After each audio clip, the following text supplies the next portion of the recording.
अस्सलाम वालेकुम जी, welcome to another धमाकेदार वीडियो में स्पाइसी रिव्यू में हूँ आपके साथ मारिया अली। उम्मीद करती हूँ आप खैर वाफियत से होंगे। क्वीन दारू लंदन में अकेले रहने पर मजबूर, शोहर के होते हुए शोहर के घर में क्यों नहीं रह रही, अलग घर क्यों लिया हुआ है, अलग जगह पे क्यों रह रही है, क्या दूसरे शोहर के साथ मामला जो है ख़राब हो चुके हैं या आसिम भट्ट ने इसको अपने घर से निकाल दिया है।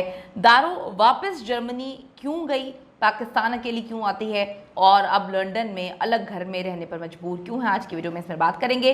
रिक्वेस्ट है, अगर अभी तक आपने चैनल को सब्सक्राइब नहीं किया कर लीजिएगा, इससे हमारी हौसला अफजाई होती है। क्वीन दारू की लेटेस्ट जो वीडियोज़ आई हैं, जो स्टेटस आए हैं और जो कोटेशंस वगैरह वो शेयर कर रही है, उसको देखकर बहुत अच्छे से अंदाज़ा हो रहा है कि दूसरे शोहर के साथ उसके मामला ख़राब चल रहे हैं। बड़ी अजीब सी बात है कि बसी बसाई दुनिया, अपने बच्चे, घर बार सब कुछ छोड़कर एक अनजान इंसान के साथ, एक गिफ्टर के साथ आप ज़िंदगी का आगाज़ करते हैं।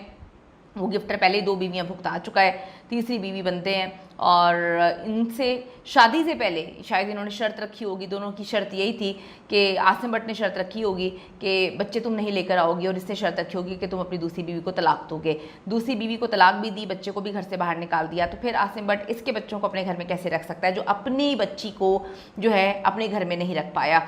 अब मामला अजीबो गरीब चल रहे हैं। दारो की एक फ्रेंड ने इंकशाफ किया है कि क्वीन दारो और आसिम भट्ट 1 महीने से अलग अलग रह रहे हैं।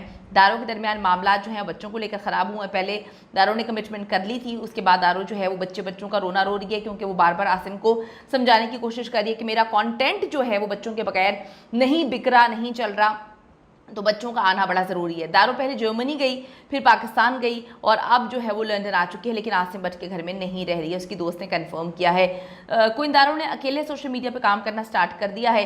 कुछ ब्रांड्स की प्रमोशन कर रही है, कैंपेन्स कर रही है, कुछ सलोन्स के लिए जो है वो ब्राइडल मेकअप शूट करवा रही है, पैसे जो हैं उससे वो कमा रही है। पहले शौहर से तलाक और बच्चों को छोड़ने के बाद क्वीन दारो जो है इस वक्त अकेली है। समझ से बालातर है कि कुछ सोच कर ही इतने अरसे डेट करने के बाद जो है उसने आसिम भट्ट से शादी की थी, फिर वो अकेली क्यों है। इस वक्त दारो के फैंस उससे काफ़ी हमदर्दी का इजहार भी कर रहे हैं, साथ साथ कह रहे हैं कि देख लो जो है हमने तुम्हें पहले ही कहा था कि मामला सही नहीं है। उसके चेहरे पर इतनी अफसुर्दगी, आंखें भी उस तरह से नहीं चमक रही, चेहरा बिल्कुल वीक हो गया है, चेहरे की खूबसूरती भी ख़त्म हो गई है।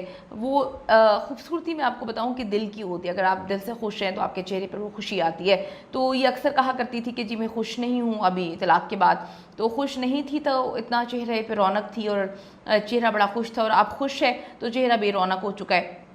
अच्छी खासी लोगों ने लिखा कि ज़िंदगी चल रही थी और बिला वजह लालच के चक्कर में और पैसे के चक्कर में और नए बंदे के चक्कर में तुमने चक्कर चला के, झूठ बोल कर, लालच करके तुमने शादी की, अपनी ज़िंदगी बर्बाद कर दी। लोग लिख रहे हैं कि दारो को दूसरी शादी रास नहीं आई है, अच्छी खासी पहली ज़िंदगी चल रही थी, शादी भी अच्छी थी, शोहर भी पहला अच्छा था, अब ना बच्चे साथ हैं ना शोहर, अकेली अजीबोगरीब वीडियोस बनाती फिर रही है। फॉलोअर्स बढ़ाने के चक्कर में जो है वो अब कम होते जा रहे हैं। ये सब तो क्वीन दारो को जो है कि चेहरे से ही पता चल रहा है। एक उसने शूट करवाया है, इस वक्त ब्राइडल शूट, मेकअप के बगैर उसके चेहरे पर इस कदर जो है दुख और क्या मेरे पास अल्फाज नहीं है, आंखें अंदर को गई हुई हैं, चेहरा पहचान ही नहीं जा रहा कि ये वही क्वीन दारो का चेहरा है जिस पर मिलियंस फॉलोअर्स जो हैं इसके चेहरे पे मना करते थे और उसको सज्जल अली से कंपेयर किया करते थे। तो मेकअप हुआ तो कुछ बेहतर उसका मुंह हुआ है, तो अब उसके दारो के चेहरे से पता चल रहा है कि she is not happy. Shoot तो करवा लिया, मेकअप से लेकर कपड़ों तक हर चीज़ बहुत महंगी थी, लेकिन तनकीद की जद में है। एक बार फिर से लोग सवाल पूछ रहे हैं कि बच्चे कहाँ हैं, आसिम भट्ट तुम्हारे साथ क्यों नहीं है, अकेली क्यों घूमती फिर रही हो, पैसे ने तुम्हें पागल कर दिया है या फिर जिस पैसे के पीछे पागल होकर तुमने गिफ्टर से शादी की थी अब उसने तुम्हें डिसऑन कर दिया है। कमेंट सेक्शन में जाके अपनी कीमती राय से ज़रूर आगाह करिएगा, बताइएगा कि क्या हमेशा औरत सही होती है या इस मामले में आपको औरत गलत लग रही है। क्या रिश्तों को पैसे के लिए छोड़ देना, इंसानों को जो है उनके जज्बात को मजरूह करना, तकलीफ़ देना, क्या ये सही है? क्या पैसा इतना ज़रूरी है कि आप अपने बच्चों तक को छोड़ दें? आपकी राय बड़ी इंपॉर्टेंट है। See you in the next video. जाने से पहले रिक्वेस्ट है, अगर अभी तक आपने चैनल को सब्सक्राइब नहीं किया कर लीजिएगा, इससे हमारी हौसला अफजाई होती है। Bye bye.